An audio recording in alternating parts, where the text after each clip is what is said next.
Hi everyone, welcome to my YouTube channel.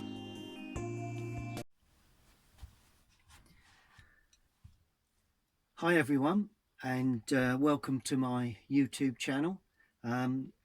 Making another video specifically for schools and more importantly for Thriftwood School, the school that I work part-time. And hi kids, and I'm hoping to show you how to paint a sunset. So I'm going to pan the camera around and we're going to bash on.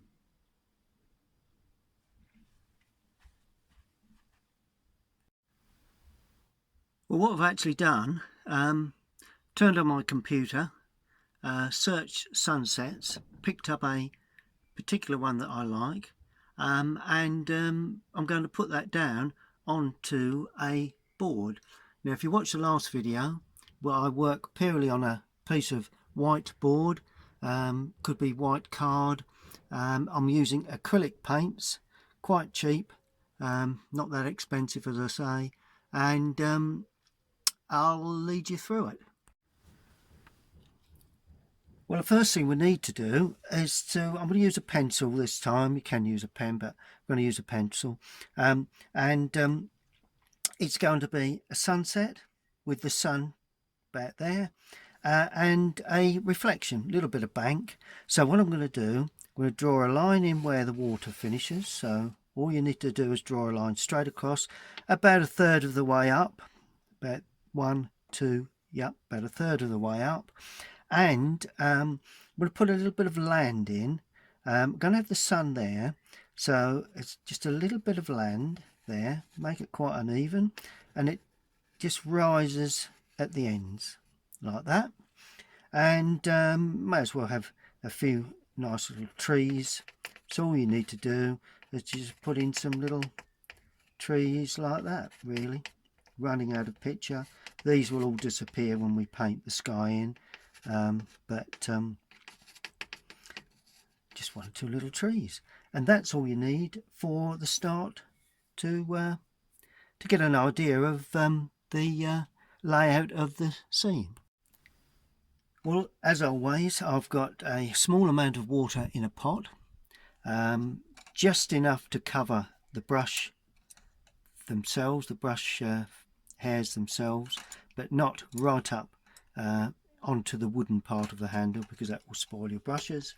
Okay, first thing you need to do, remove a little bit of water. We need a very deep blue at the top, so I'm using ultramarine. Just pick up the blue starting at the top of the paper, and I'm going to use a lot of paint this time, very little water. So you sweep that through, go down a little way, not too far, like that, and the brush stroke should be across the board. Now I'm going to add a little bit of red to that, just a touch, and that way it goes slightly darker. You're adding red to the blue, a little bit more red to the blue, like that, a bit more red, nice strong red, and blend it. Don't have just a blue, red and then a yellow. Just try and blend it. Bit more red, but this time, once you're using almost all red, this is where we need to lighten the colour. So I'm squeezing all of that paint out of my brush, so as we're not going to interfere in too much. Now I'm going to add a bit of white to my red, and you'll notice that lightens that red up. You begin to get that horizon glow that we're looking for. Lovely glow on the horizon. Bit more white into the red, like that. Once we get to that stage, try and cover all of the white.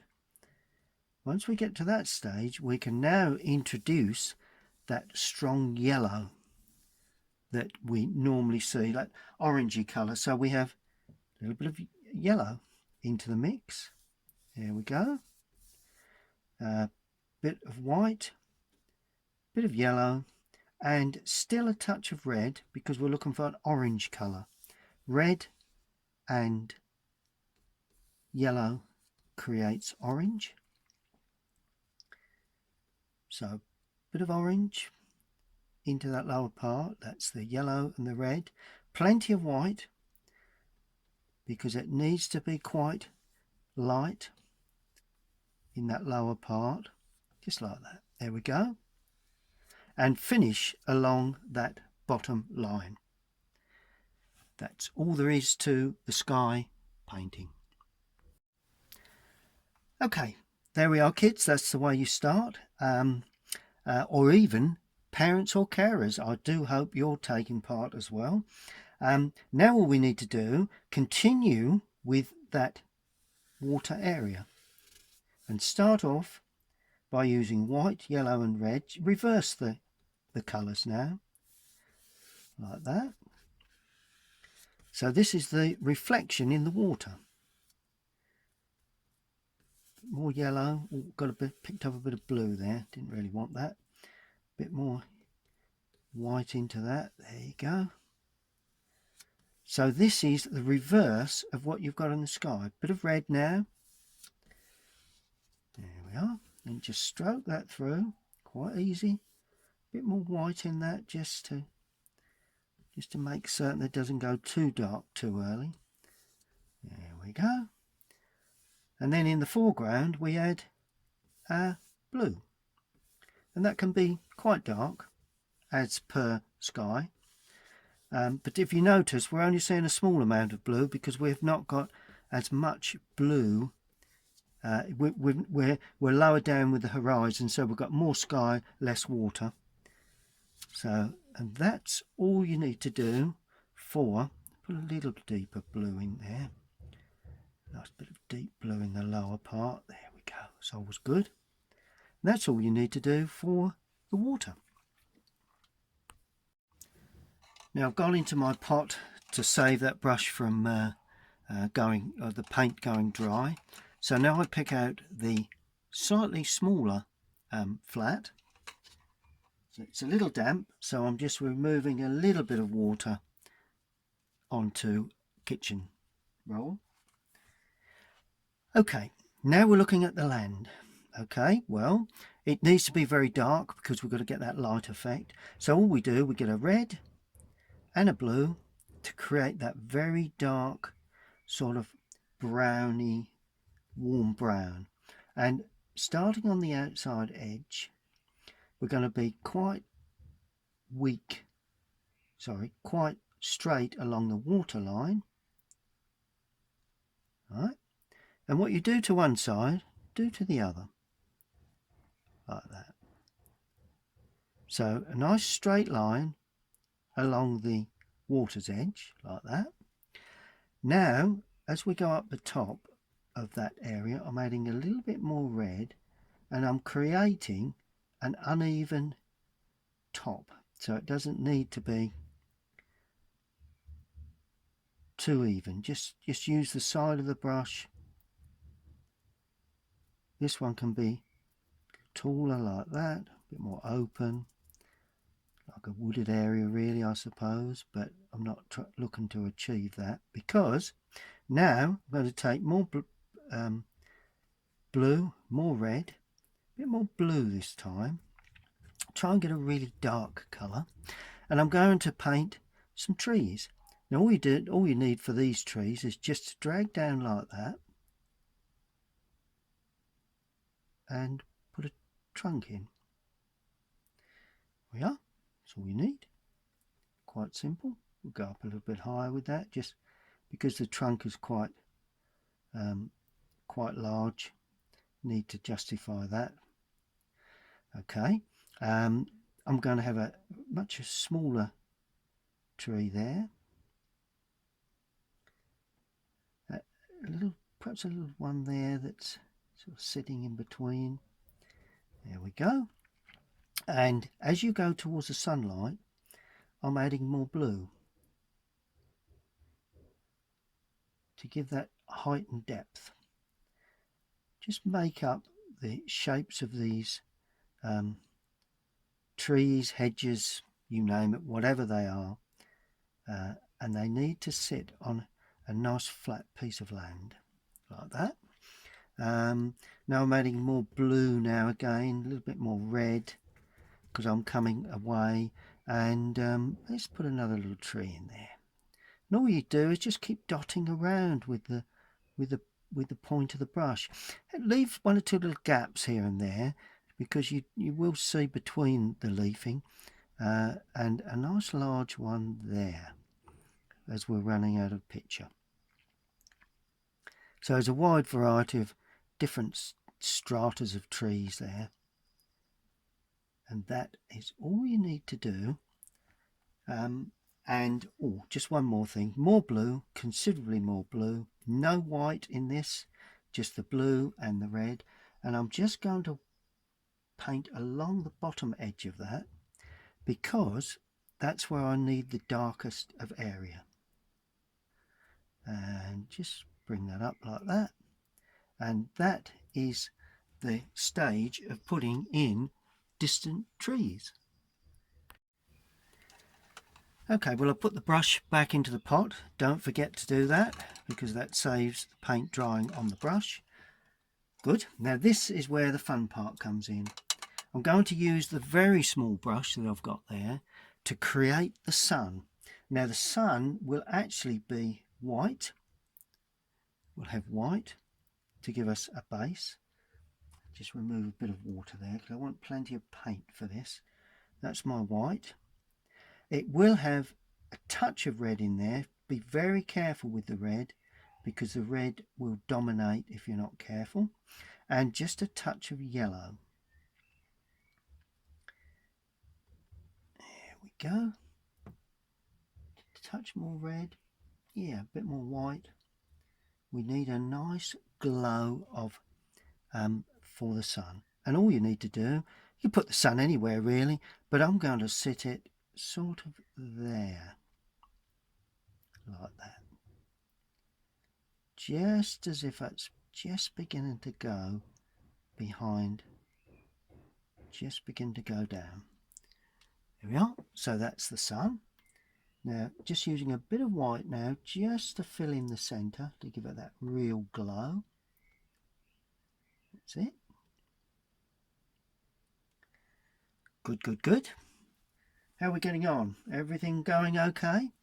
Now I've removed a bit of paint on kitchen towel like that, and I'm now just going, this is optional extra, I will say that, because some people would find this, some children would find this more difficult than others. But if you can just pull a little bit of that paint around the outside edge like that, it just softens the outside edge and gives it more of a glow really. Well, so that's all you need to do for that. Now we're looking at the reflection in the water. Now we start off with the very light area there where the sun is, and remember there could be ripples in this water, so make certain that's rounded. There we go. Good.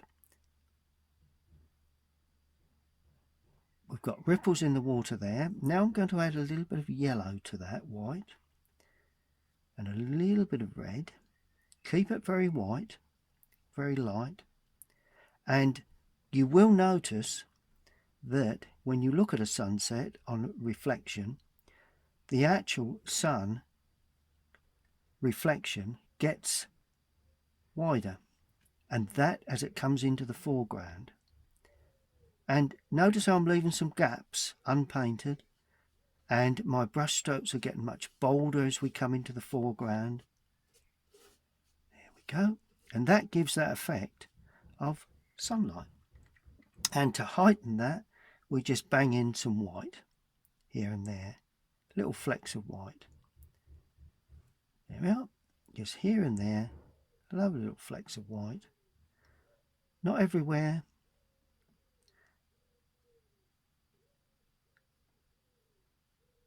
And that is all we need to do to get that real sunlight effect on the water.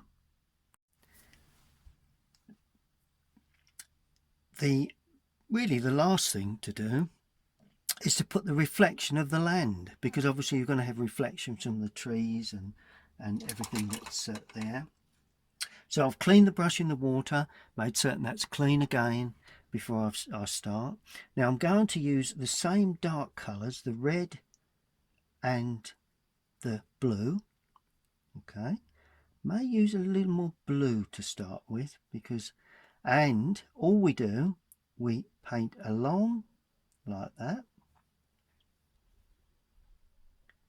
paint right the way through like that, very close to where that the white is for the sun reflection. Don't paint over it. And I'm going right up to the river bank like that, or the lake, whatever it is. There we go. Now I'm adding more blue, a bit more red, and I'm going to paint in the reflection of that tree. And notice how I'm just dragging the brush across the board, leaving gaps, because I want to give an impression of reflections of very basic, simple reflections. And the same this side. The tree is a bit more open this side, so don't put too much paint in. And then we have a small little tree there.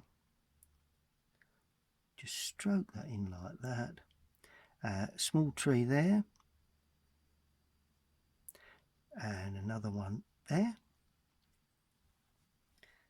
There we are. And that's our reflection for the water.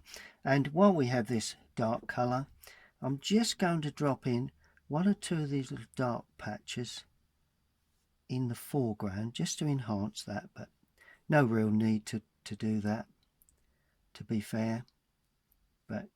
And that really is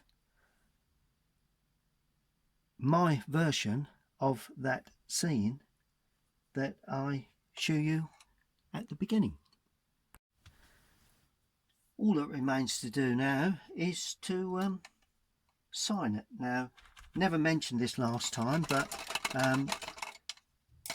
it's always nice to sign, you know, whether it's just initials or just a mark, just to denote that it's actually yours.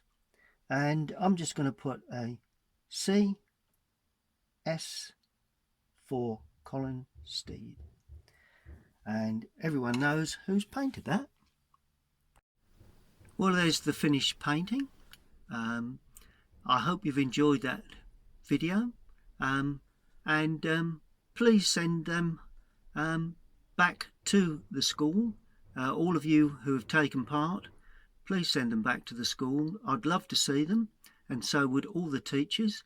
They're not a bad idea. Carers and parents, be nice to get involved. Send your version in, and I'll be lovely to see them all. So that's bye from me. Happy painting at home, and we'll hope to see you all again very soon.